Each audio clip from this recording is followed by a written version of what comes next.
Success isn't a destination, success is a journey. আমরা সফলতাকে অনেক একটা ডেস্টিনেশন মনে করি, ওই যে আমার সফলতা, আমি ওখানে পৌঁছলেই সফল, বাস খালাস কেন আর কিছু লাগবে, এটা হয়ে গেছে আমি সফল না। Success isn't a destination. সফলতা এটা কোনো গন্তব্যের নাম নয়, এটা একটা journey, journey to journey, journey to journey, চলমান প্রক্রিয়া। সফলতার কোনো শর্টকাট হয় না, হয় অনেক কাঠখড় পুড়িয়ে জীবন যুদ্ধের প্রতিটি অধ্যায়ে নিজেকে প্রমাণ করে করে একটু একটু করে আপনি সফল হবেন, একটু একটু করে আগাবেন। ইটস এ জার্নি, এটা কোনো ডেস্টিনেশন নয়। এবং সফল হওয়ার পথ পরিক্রমায় কোনো লিফট নেই, সিঁড়ি বেয়ে উপরে উঠতে হয়। কি বেয়ে? কিন্তু আমরা সফল হতে চাই কিভাবে? ডাইরেক্ট 100 তলা, এই তো আমি সফল, উপরে সবার উপরে আমি, এইভাবে চাই সফলতাটা।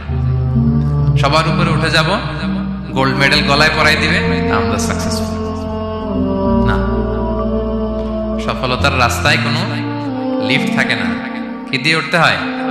সিঁড়ি বেয়ে ঘাম জড়িয়ে উঠতে হয়। দেখেন, শুধু আলোর মুখ দেখার জন্য মায়ের পেটে আমাদের কত সময় লাগছে বলেন তো?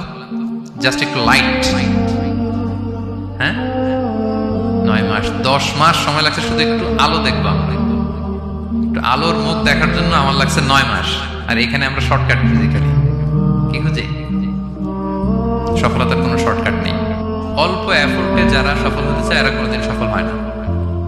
ইউসুফ আলাইহিস সালামের জীবনীটা একটু খেয়াল করেন, একটু একটু করে তিনি সামনের দিকে গিয়েছেন এবং সবশেষে ইজিপ্টের ফিনান্স মিনিস্টার হয়েছেন। এজন্য ধৈর্য ধারণ করতে হবে, নিজের সর্বোচ্চটুকু উজাড় করে দিয়ে আপনার রোলটা আপনি প্লে করবেন, এরপর আল্লাহ তাআলার উপর ভরসা রাখবেন। কিন্তু অনেক চেষ্টার পরেও যদি কাঙ্ক্ষিত সফলতা না পান, হতাশ হওয়ার কিছু নেই। কারণ বিশ্বাসীর সফলতা শুধু দুনিয়াতে না, বিশ্বাসীদের সফলতা আখিরাত পর্যন্ত বিস্তৃত, ওইটা আসল সফলতা। ফামান যুহজিহা আনিন নারি ওয়া উদখিলাল জান্নাতা ফাকাদ ফাজ। যে জাহান্নাম থেকে মুক্তি পেল, জান্নাতের নিশ্চয়তা পেল, সেই সফল। আমরা যেন সেই সফলতার জন্য অপেক্ষা করি, আমরা যেন দুনিয়া আখিরাত উভয় জাহানে সফল হতে পারি। আল্লাহ তাআলা আমাদের সবাইকে কথাগুলো বোঝার ও আমল করার তৌফিক দান করুন। হাযা মা ইনদি ওয়াল ইলমু ইনদাল্লাহ আলাইহি তাওয়াক্কালতু ওয়া ইলাইহি উনীব। ওয়াসসালামু আলাইকুম ওয়া রাহমাতুল্লাহি তাআলা।